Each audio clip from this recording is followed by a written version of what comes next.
Karina Banfi. Bueno, muchas gracias Florencia, muchas gracias al parlamentario por esta invitación. Algunas reflexiones un poco en línea de lo que venimos hablando en esta mesa. ¿Esto se escucha? ¿Se escucha? Sí. Perfecto. Y creo que voy a empezar por el final porque me da el pie el senador Mayans. Y mi lectura es que no hay nada más funcional para este gobierno que el kirchnerismo. Y no hay nada más funcional para el kirchnerismo que este gobierno. Y creo que ahí, a partir de la posibilidad en donde se sientan y donde se para la oposición, una oposición que todavía sigue siendo grande dentro del Congreso de la Nación, con 99 diputados, 98, 95, depende del día, y una oposición de 34 dentro del Senado, sin duda le da el rol clásico que ha tenido la oposición siempre de oponerse a todo. Nosotros hoy estamos frente a un cambio de paradigma mundial primero y que Argentina no es ajeno.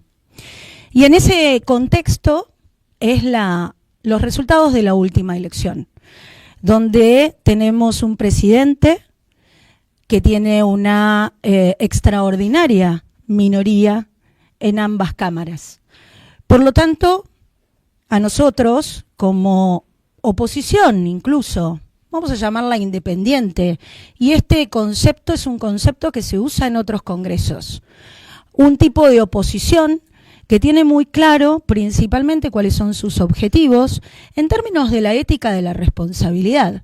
Algo que conceptualmente para mi partido, yo vengo de la Unión Cívica Radical, es un norte que nos ha marcado Raúl Alfonsín cuando hablaba de la ética de la convicción y también cuando definía la ética de la responsabilidad. Y creo que en esta mesa muchos que somos de la oposición, salvo, bueno, mayoritariamente somos de la oposición, sí tenemos una aproximación a cómo tenemos que resolver los problemas por lo cual representamos al pueblo argentino de aquellas cuestiones que lamentablemente 20 años, casi 20 años de populismo han llevado a una degradación económica e institucional de la Argentina. Esto nos lleva a asumir también algunas posiciones en términos de la ética de la responsabilidad. Y tenemos muy claro qué cuestiones queremos apoyar y qué cuestiones no vamos a acompañar.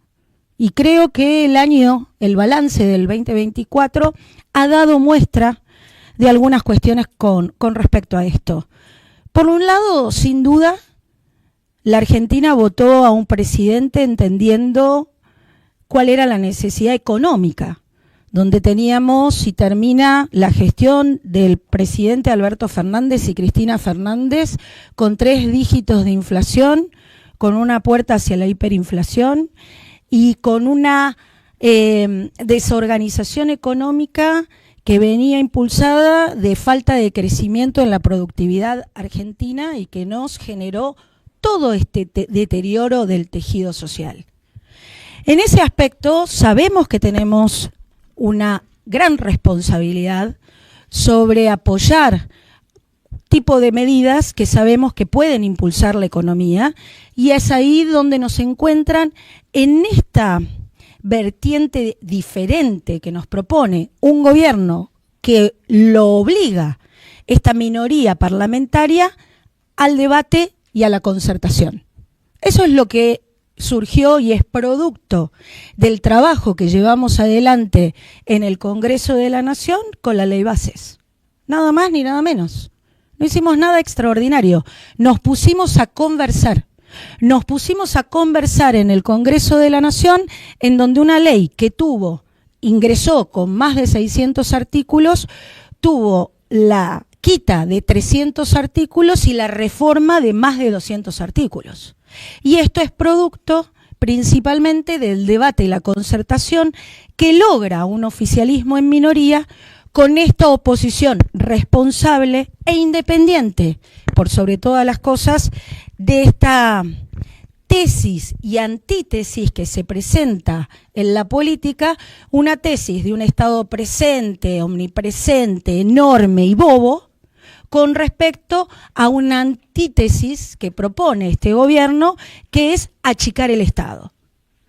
Incluso en ese aspecto, recién decía Juan Manuel, creo que este año el desafío que vamos a tener es una agenda de batalla cultural. Ahí yo creo que podemos encontrar las grandes diferencias. Nadie votó a este gobierno para que dé una batalla cultural. Y creo que ahí lo que sí nosotros queremos dar es una batalla institucional. Porque es ahí donde ponemos el parate. Lo nombraba también Juan Manuel.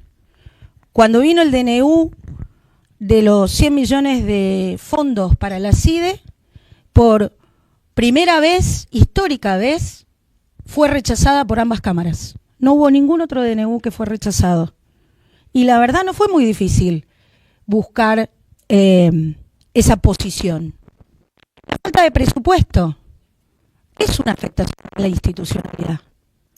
No va, de ninguna manera podría el hecho de existir un presupuesto afectar un plan económico o poner en riesgo, por sobre todas las cosas, generando una crisis económica, la existencia de un instrumento que solamente nos dice cuánto es el gobierno de Javier Milei. Eso es lo que queremos saber, es lo que queremos discutir, es lo que se truncó en este tipo de debates en noviembre del año pasado. Cuando digo que el kirchnerismo es funcional al mileísmo, podemos ver tres momentos. Ficha limpia. El pliego de los jueces de la Corte. Y me obliga, ya que tengo miembros de la bicameral, la falta de integración de las sillas de la oposición en la AGN. Nosotros no tenemos capacidad de controlar a este gobierno, siendo el 60% de la Cámara es oposición. Y mientras tanto se pasan la pelota entre las mayorías opositora con respecto a un oficialismo minoritario. Parte principalmente del desafío que nosotros como oposición podemos establecer en esta Agenda 2025 de aprovechar un año electoral en donde, sin duda, en la medida que veamos que ciertos procesos de planes económicos son necesarios para mejorar la realidad que tienen los argentinos, pero sin duda poder imponer agendas de control constitucional y de control institucional. Una de las cosas que se vio afectado, y me obligo a decirlo, es el decreto 780 de acceso a la información pública. Situaciones como la que tenemos en estos días de un presidente que se muestra víctima del desconocimiento y la ignorancia sobre los nuevos sistemas financieros digitales en la Argentina, no hay mejor recurso ciudadano que es hacer la pregunta correcta para obtener la respuesta satisfactoria. Y eso es lo que se vio afectado con este decreto, el decreto 780, que por dos cuestiones, una porque legisla con un decreto, una ley de orden público, como es la ley de acceso a la información pública, que logramos aprobar en el gobierno de Cambiemos después de 12 años de debate en la Cámara y en una clara inhibición por parte del kirchnerismo para que esta herramienta ciudadana pudiera ser usada.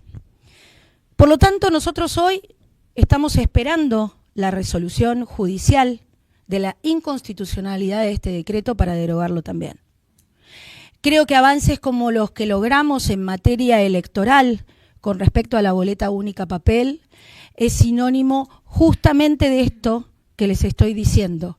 Cómo efectivamente nosotros, cuando como oposición queremos llevar adelante agendas que reformen o que cambien por sobre todas las cosas parámetros que están obsoletos hoy en los sistemas que tenemos de la sociedad, ahí nos sentamos a conversar, nos sentamos a dialogar y a concertar para poder aprovechar justamente esta minoría que tiene el gobierno y poder promover este tipo de normas.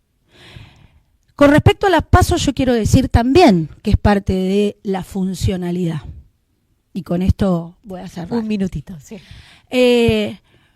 Porque me deja un sabor amargo lo que pasó tanto en la Cámara de Diputados como en el Senado, pero también es parte de la reflexión de qué es lo que pasa con los institutos democráticos, como pueden ser los partidos políticos en la Argentina. Las PASO hoy son muy necesarias y yo creo que toda la dirigencia política se va a arrepentir de haberlas suspendido, dejando un antecedente muy negativo.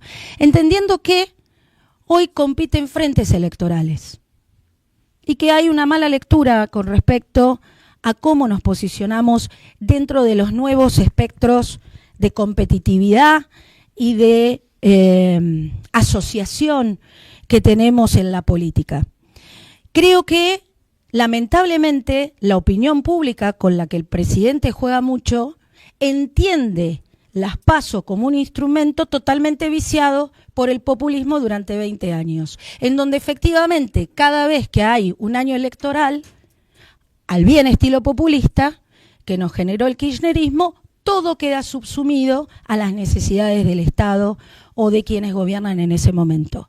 Eso es parte de lo que nosotros, en este gran desafío y en esta gran oportunidad que nos dio la sociedad, poniendo un presidente, dándole un apoyo mayoritario del 56%, pero con una minoría electoral, es lo que debemos trabajar y revertir, y por eso celebro esta mesa tan multipartidaria, ideológica, multipartidaria, porque es una línea de conversación diferente que seguro vamos a tener puntos en común más que diferencias. Gracias. Gracias, Karina.